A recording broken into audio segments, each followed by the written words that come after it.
Donc bonjour, Claire Meunier, je travaille au musée de la Cour d'Or Metz Métropole et j'ai la charge des collections Beaux-Arts et Militaria.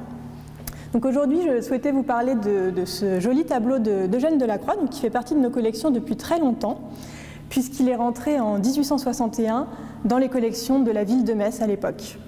Donc c'est un tableau qui est un petit peu particulier, puisqu'il s'agit d'une esquisse en fait pour un grand décor. Donc dans les années 1840, Eugène Delacroix reçoit une commande pour l'église Saint-Sulpice à Paris, et donc il va faire un certain nombre de dessins préparatoires et également cette esquisse à l'huile.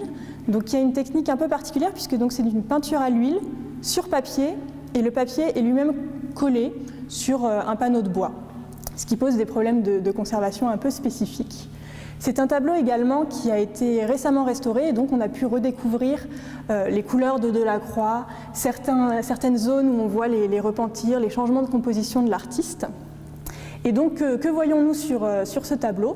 On voit le Christ ici, qui est tombé sous le poids de la croix, puisqu'il est en train de monter vers le Golgotha. On voit ce chemin qui serpente, qui donne une atmosphère un peu tortueuse à la scène, et donc il est tombé sous le poids de la croix, sous les colibés de la foule. Donc on voit qu'il est vraiment littéralement encerclé par la foule qui est ici et qui vraiment le suit tout au long du chemin.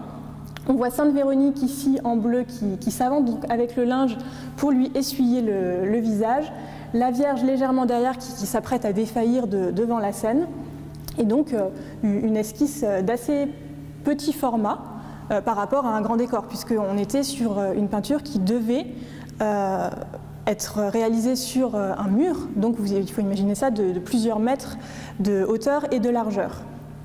Je dis qu'il devait être réalisé puisque la commande n'a jamais été honorée, elle a été transformée. Disons que ce projet-là a été abandonné et il a réalisé le décor d'une autre chapelle de l'église Saint-Sulpice.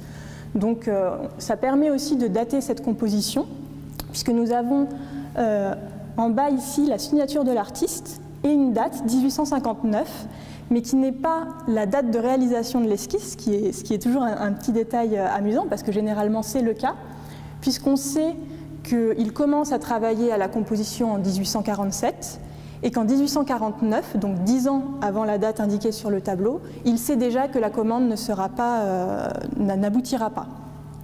Et donc pourquoi cette date de 1859 inscrite sur ce tableau? Eh bien tout simplement parce qu'en 1859, il décide quand même de présenter ce petit format au salon à Paris, et donc il va la signer et la dater pour la présenter.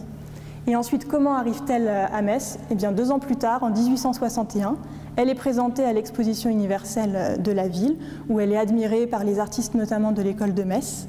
Et donc un des chefs de file de cette école, Laurent-Charles Maréchal, va proposer à la ville de Metz de l'acquérir.